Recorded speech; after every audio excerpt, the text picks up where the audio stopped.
senhor doutor Tassiano Morgado, é uma satisfação conhecê-lo e, nesse momento, dirigir esse local sagrado, com Vossa Excelência e devido à sua competência aqui no trabalho que o senhor exerce com muita dedicação.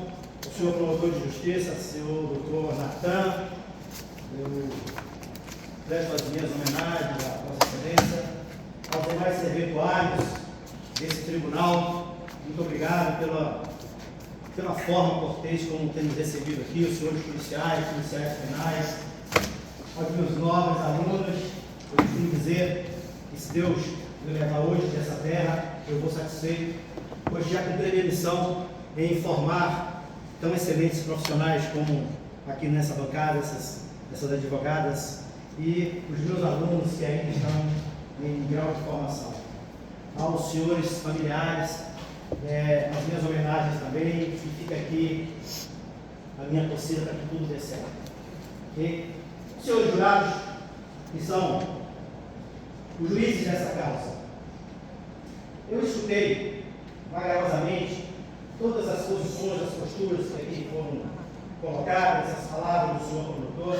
Obviamente ele cumpre o papel dele, que é acusar, e aparentemente ele faz isso muito bem. Essas eventuais debates, às vezes até aparentes conflitos, faz parte do nosso ministério.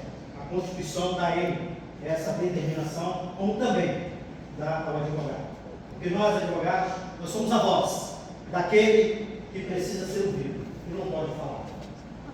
E é por isso que nós, advogados, estamos aqui fazendo o nosso papel.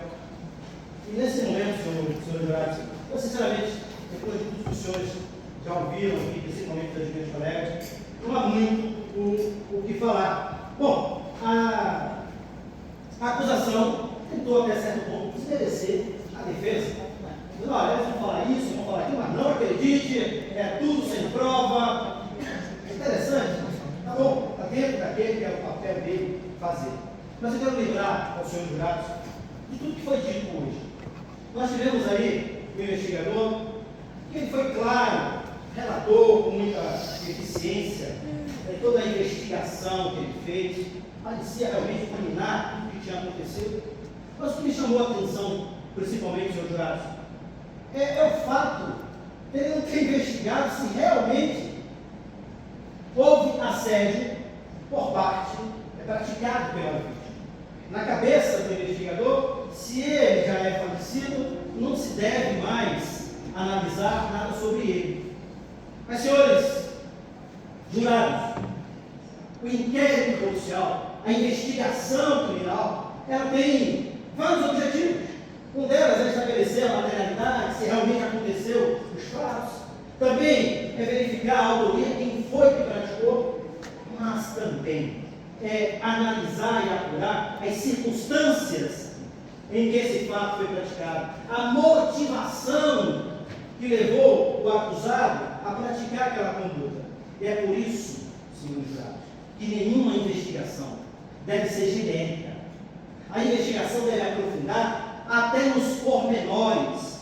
E essa investigação, ela vai trazer luz ao processo e vai municiar os senhores de conhecimentos necessários para poder decidir. Porque os senhores, nesse momento, hoje, são os juízes da causa. E é sabido por todos nós, inclusive, é aí que está a beleza do júri, senhor. Porque os jurados, que são juízes leigos, eles são pessoas comuns, tirados da própria comunidade, tirados da comunidade aqui de Planaltina, DF. A visão dos senhores não é uma visão jurídica, mas é uma visão baseada no dia a dia, no que os senhores vivem aqui nessa comunidade. E ninguém melhor do que os senhores sabe como é os meandros, os recantos aqui de Planaltina. Certamente, senhores jurados, muitos dos senhores têm conhecimento de como é que isso acontece, como é os assédios, como é que essas pessoas agem. E é sempre na surdina, é sempre nos recantos. Muitos desses moradores aqui de Planaltina, principalmente as mulheres, elas são assediadas o tempo todo. Uma coisa que a doutora Cristiana colocou aqui: olha, eu já fui assediada várias vezes.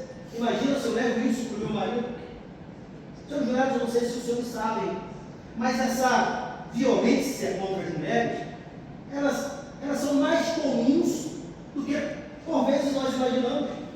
Foi feita uma pesquisa, só para os senhores terem ideia, de cada 100 mulheres mortas, vítimas de feminicídio, 70% já eram assediadas há muito tempo e nunca registraram uma ocorrência. 70%. E se a acusação quiser saber a fonte, está lá no site lá do governo federal, que apresenta lá essa pesquisa. Eu posso mandar para o senhor promotor. Imagine então, senhor jurado, como é nessas comunidades mais pobres. As mulheres são vítimas o tempo todo, mas as mulheres, via de regra, a todos os presentes, elas por vezes escolhem não se manifestar, deixa para lá. Todo dia, quando passa ali, está aquele homem, gostosa, vou te comer. Me desculpe as expressões, nós senhores têm que ouvir a realidade do que acontece no dia a dia, principalmente lá nos recantos aqui de Planaltina.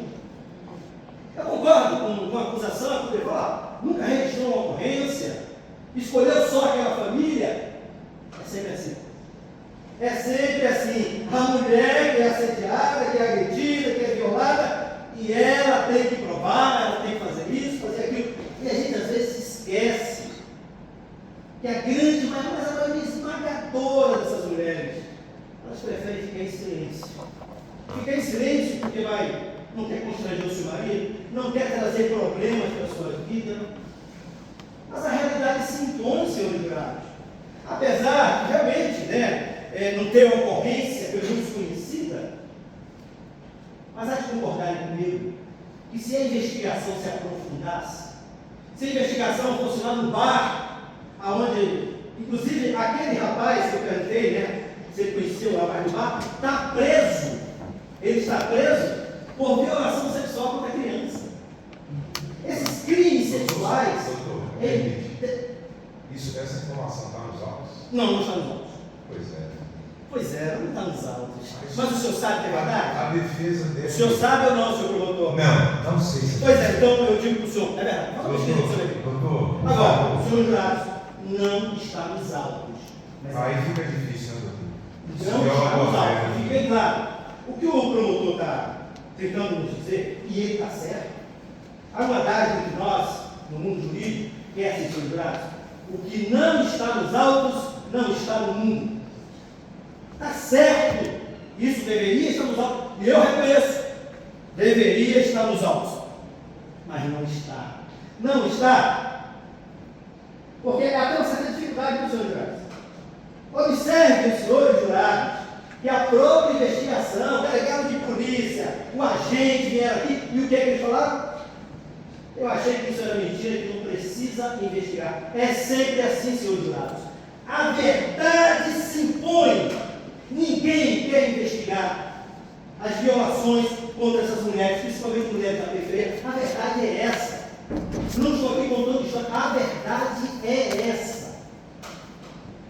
Por incrível que pareça, eu já faço júri já há algum tempo, desde que eu fui para a reserva, sou fuzileiro, sou da Marinha, e desde que eu fui para a reserva, eu sempre amei direito penal, eu faço júri, e toda vez que eu estou diante de crimes de feminicídio, crimes de violência contra as mulheres, sempre é a mesma história.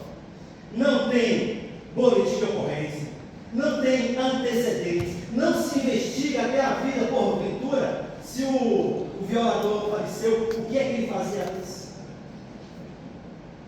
Se houvesse um mínimo de preocupação em investigar se realmente aquela família, conforme a própria acusação falou, só escolheu aquela família.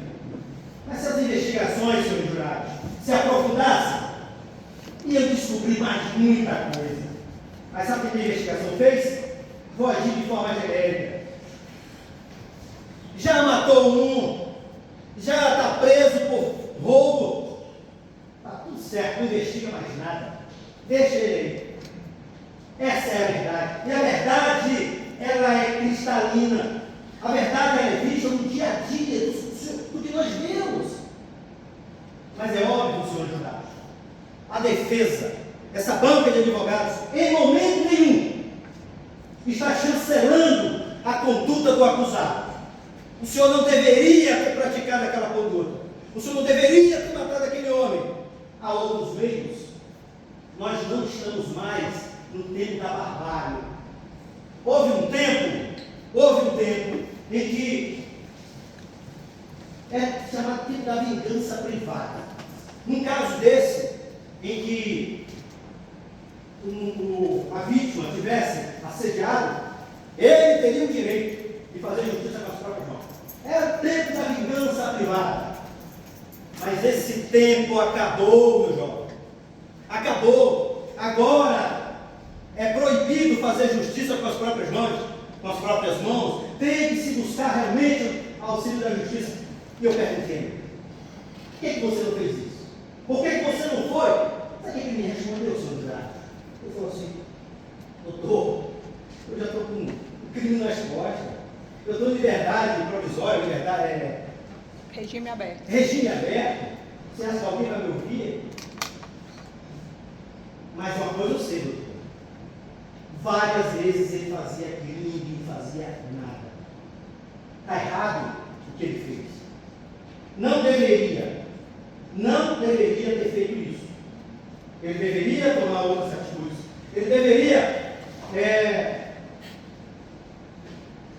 agir de outra forma, mas não fez. Resolveu agir e praticar a justiça pelas próprias mãos. E agora o que fazer?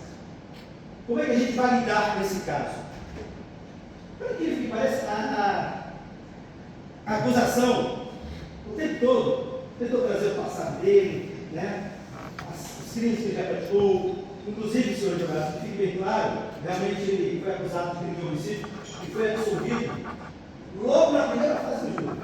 Foi comprovado que ele agiu em legítima defesa. Não está nos autos. Não está nos autos. Bom, vamos lá, agora. E eu perguntei: e agora, como é que fica? Uma coisa que me chamou a atenção. Apesar de ter vida torta, já usou drogas, confessou aqui. Usou drogas, estava usando drogas. Mas apesar de tudo isso, o instinto de pai, de protetor, nunca saiu daquele elemento. Nunca. Ele sempre protegeu a família. E foi capaz até de praticar um ato translocado para proteger a sua família. Na cabeça dele, se ele fosse para a delegacia, não iam acreditar nele. É igual aqui, a mulher falou que foi vítima, que ele assediava, que o cara se masturbava. Olha o que o delegado de polícia fez. O delegado de polícia foi investigar, vai aprofundar, para que a gente pudesse hoje ter mais alimentos? Não.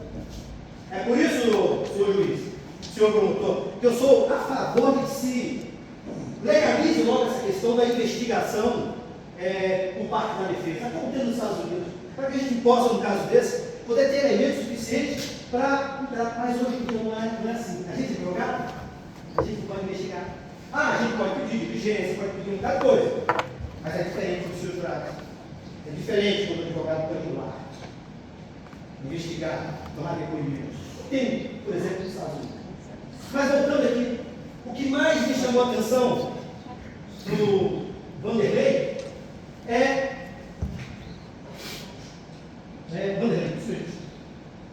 o instinto de pai dele, o instinto de protetor. Isso nos faz, homens e mulheres aqui presentes, pensar no nosso dia a dia. Logo quando eu vim do Rio de Janeiro, senhor jurado, só apenas um momento aqui de reflexão. Eu fui morar na Asa Norte, a Maria me deu uma casa lá, e numa manhã, eu gosto muito do cuscuz, né? Eu fazendo cuscuz, eu olhava pela janela, eu vi um rapaz, passou as mulheres correndo, ele correndo atrás, aí ele entrou numa área verde e começou a se machucar. Meu Deus, eu vi aquilo ali. Aí eu comecei a pensar na minha esposa, comecei a pensar na minha sobrinha que morava comigo, falei, ah, Deus. E ele fazia isso o tempo todo, então eu fiquei logo observando. Não falei com ninguém, não comentei com ninguém, só chamei um outro colega e falei, ó, tá vendo lá? Ele fica se masturbando. É uma doença isso, sabe? Essas pessoas não têm freios individuais não, senhor Deus. Eles realmente fazem isso. Mais uma vez, não estou justificando a conduta dele. Não deveria ter feito isso. Não deveria. Mas esse tipo de conduta, esse tipo de comportamento acontece de forma mais comum do que imaginamos. Qual é o certo? É tomar atitude, é ir até a justiça, é registrar a ocorrência. Mas para quem mora lá na periferia, para quem mora lá na favelinha, isso é quase que impossível. A realidade é essa, senhores.